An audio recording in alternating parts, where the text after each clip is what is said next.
I'm Dawn, and I'm 40 years old. As I reflect upon the tumultuous chapter of my life, it all began with my decision to end my marriage to Ben. It had become painfully clear to me that we were incompatible, as he consistently demonstrated childish and immature behavior that grated on my nerves. The thought of spending the rest of my life with him became an unbearable burden. But it wasn't just Ben who had brought misery into my life. My former mother-in-law, Carol, played a significant role in making my married life a living hell. From the moment I stepped into their lives, she made it abundantly clear that I would never be good enough for her precious son. Her constant nitpicking, snide remarks, and undermining tactics chipped away at my self-esteem, leaving me feeling like an outsider in my own marriage. I remember countless instances where Ben's immaturity and Carol's interference wreaked havoc on our relationship. There were times when I would come home from a long day at work, hoping for a peaceful evening, only to find Ben engrossed in video games, oblivious to my presence or the responsibilities we shared. When I would express my frustrations, he would dismiss me with a casual shrug, claiming that I was overreacting. "Ben, I've had a long day at work. Could you please help with the household chores?" I would ask. "Can't you do it later? I'm in the middle of this game," he would respond. This wasn't even the worst of it. There was a time he forgot our anniversary. "I can't believe you forgot our anniversary, Ben. It was an important milestone for us," I confronted him. "Oh, come on, Dawn. It's just a date. We can celebrate another time," he replied.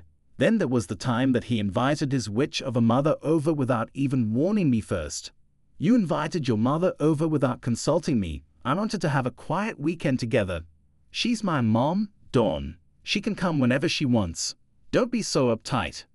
And don't get me started on budgeting and finance. It was like I was married to a child. Ben, can we talk about setting some financial goals and saving for the future?" "You worry too much, Dawn. Let's just enjoy our money while we can. We'll figure it out later." These are just a few glimpses into the deteriorating state of my marriage, where my concerns were dismissed, my feelings were invalidated, and my needs were constantly overlooked.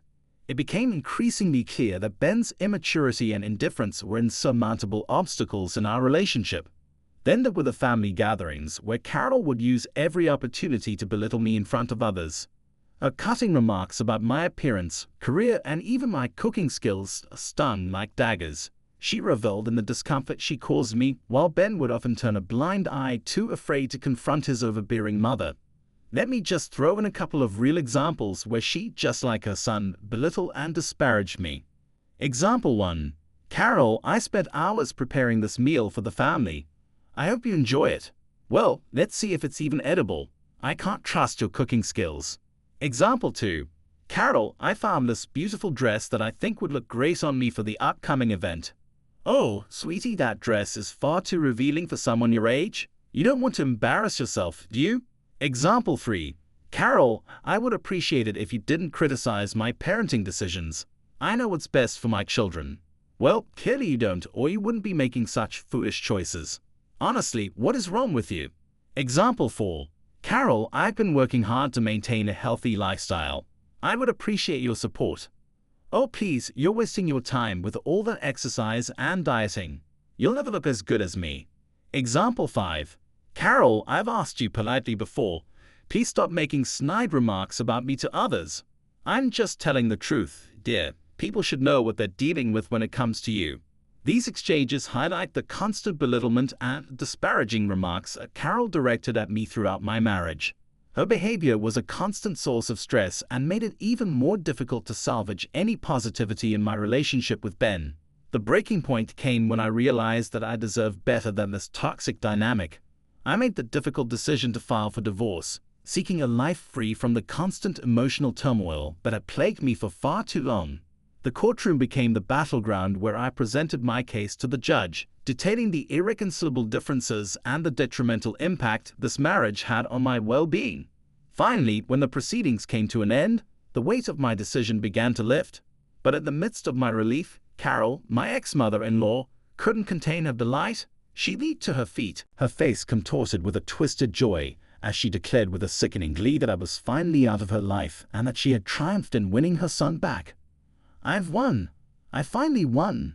In that moment, as her words hung in the air, I felt a surge of anger and indignation. How dare she revel in my pain and celebrate the dissolution of my marriage as a personal victory? I couldn't contain my fury as I retorted, my voice laced with contempt, calling her out for the miserable and pathetic person she truly was. But instead of crumbling under the weight of my words, she remained defiant. Carol just laughed. Her laughter echoed through the courtroom, a mocking soundtrack to the end of a chapter that had caused me so much pain. It was a chilling reminder that for some, winning meant tearing others down. Her twisted joy only fueled my determination to rise above the toxicity that had ensnared me. As I walked away from that courtroom, leaving behind the remnants of a failed marriage and a toxic relationship, I vowed to reclaim my life and find the happiness that had eluded me for far too long. Carol's laughter served as a stark reminder of the battles I had fought and the strength I had discovered within myself. No longer would I allow the judgment of others or the cruelty of those who sought to diminish me to define my worth.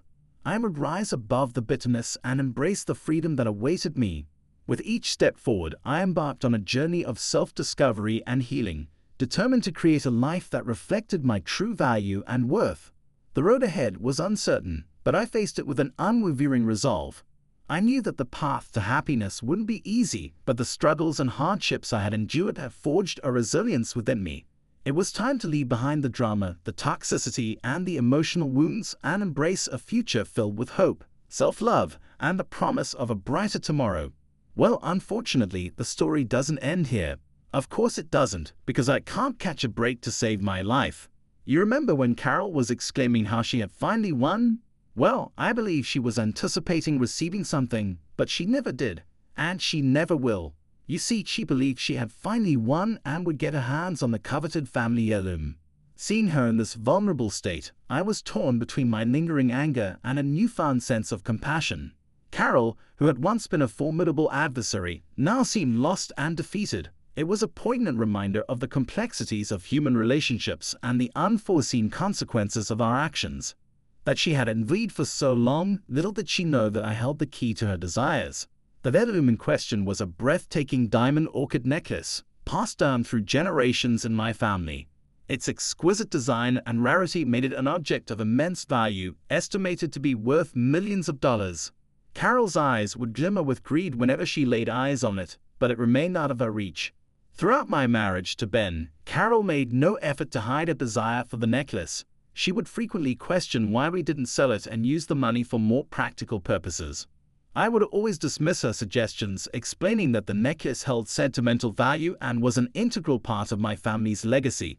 Despite her attempts to convince me otherwise, I remained resolute in keeping the heirloom within my family. Now, with the divorce finalized, Carol expected to claim her share of the heirloom's value.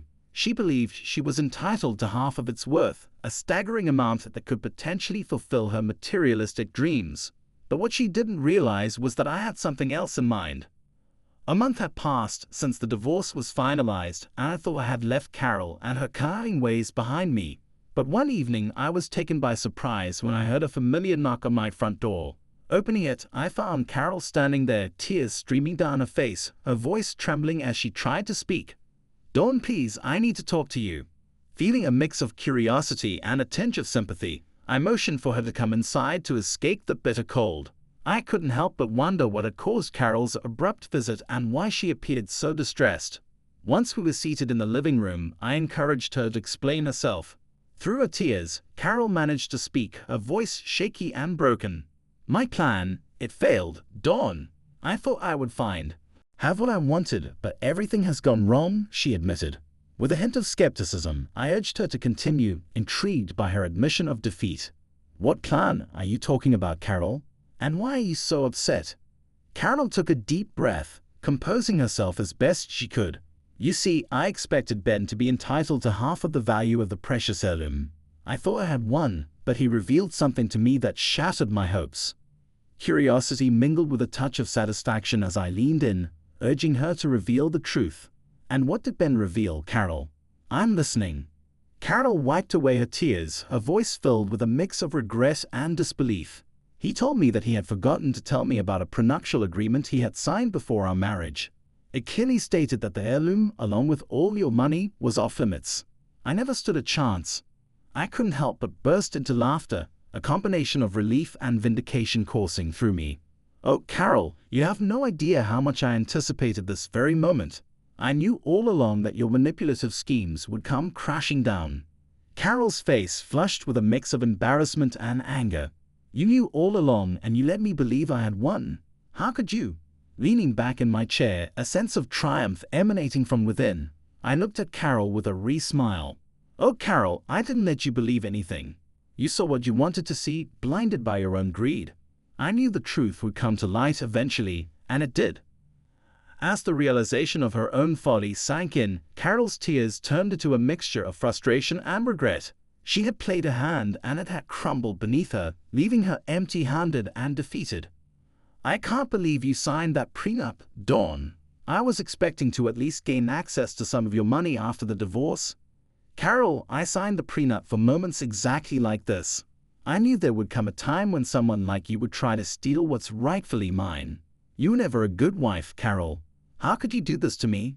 I mean, Ben, this has nothing to do with being a good wife, Carol. It's about protecting myself and my assets from manipulative individuals like you. I had the foresight to safeguard my future. Don't be mad because you're outsmarted. But I need the money, Dawn. I'm desperate. That's not my problem, Carol. You make your choices, and now you have to face the consequences. It's time for you to leave my home. You're so cruel and selfish, Dawn. I'm not the one who tried to deceive and manipulate others for personal gain, Carol. You reap what you sow. Now please leave. The room fell into an uncomfortable silence as Carol's sobs filled the air. The weight of her failed plans and the reality of her situation crashed down upon her. It was a painful realization that her greed and deceit had backfired, leaving her with nothing to show for her efforts. I remained resolute, understanding that it was essential to stand up for myself and protect what was rightfully mine. I had learned the hard way that trust and love should never blind me to the possibility of betrayal. As Carol reluctantly gathered herself, she looked at me with a mix of anger and resignation. The bitterness of her own choices lingered in the air as she muttered one word, heartless. You have the audacity to call me heartless, Carol. Look at how you treated me throughout my marriage to Ben. You were vindictive, cruel, and manipulative. I never treated you badly. You're exaggerating, Dawn. Oh, really? Let me remind you of the time you purposefully excluded me from family events, constantly belittled my achievements, and spread rumors about me behind my back. You enjoyed seeing me suffer. I did no such thing. You're trying to paint me as the villain. Stop denying it, Carol. I've had enough of your lies and manipulation. Get out of my house, please. Or just give me some money. I need it. I will give you 30 seconds to leave my property, or I'll call the police. This is your last chance. You can't do this to me, Dawn. I'm family. Family doesn't treat each other the way you've treated me. Good riddance, Carol. As the seconds ticked away, Carol's face contorted with a mix of anger, disbelief, and defeat. She realized that her attempts to manipulate me had failed. Reluctantly, she turned and made her way towards the door. The air was thick with tension as the distance between us grew. With a final glance, Carol left, stepping into a world of uncertainty and facing the consequences of her actions. I stood tall, feeling a mixture of relief and liberation. I had severed ties with toxicity and reclaimed my power. The next day came around, and wouldn't you believe it, yet another leech from my past tried to reconcile with me. What do you want, Ben? Dawn, I need your help. I'm in a tough spot right now, and I was hoping. Save it, Ben. I don't want to hear your excuses. You had the audacity to call me instead of facing me like a man. How cowardly can you be?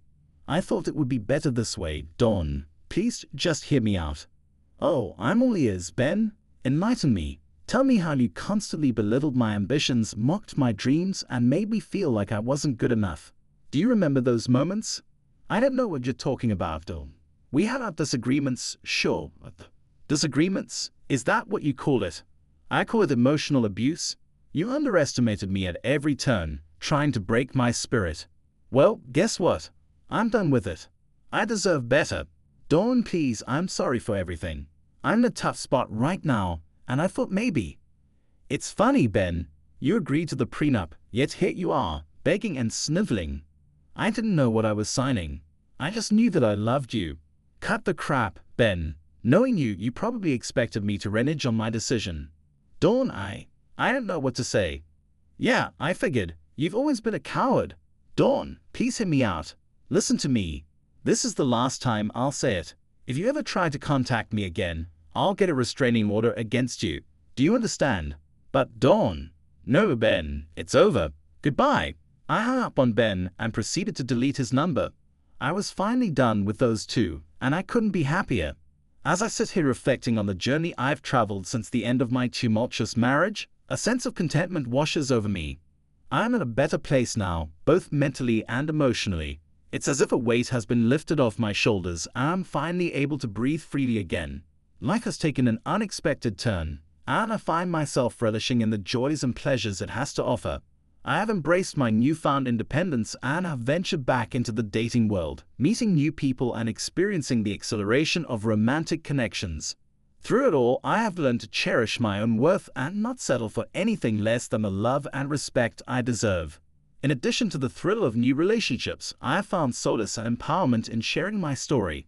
The journey I endured during my marriage has inspired me to write a book, a memoir recounting the trials and tribulations of my past. It is a testament to the strength I discovered within myself and a message of hope for those who have endured similar hardships.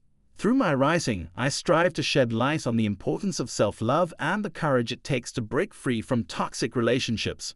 Meanwhile, the echoes of my ex-husband and mother-in-law's misery reach my ears.